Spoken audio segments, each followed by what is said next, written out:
It's all well and good to have just because he doesn't look like much. You shouldn't let appearances deceive you. Ruiz is a true warrior at heart, blessed with excellent hand speed and power, capable of KOing any heavyweight on the planet. And though he was never the type to lower himself to the levels of bullies or trash talkers, he would have his justice before long. He lets his fists do the talking and prepares his statement through his hard work in the gym. You can't do that to a future world champion and expect to make it out of there in one piece. And trust us, this one was well worth the price of admission for all of those in attendance. Be sure to use your hype feature.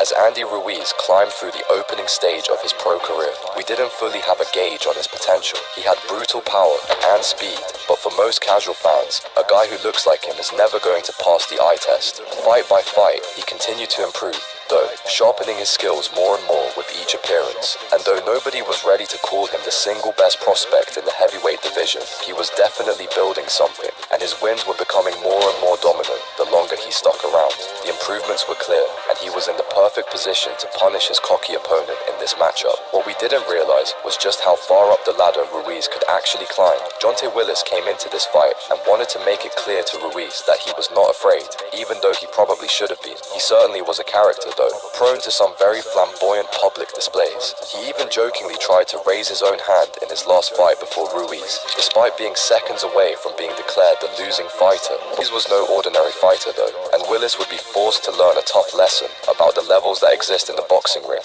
But what do you think of the career and legacy of the Mexican warrior Andy Ruiz? Let us know your thoughts and opinions in the comments below.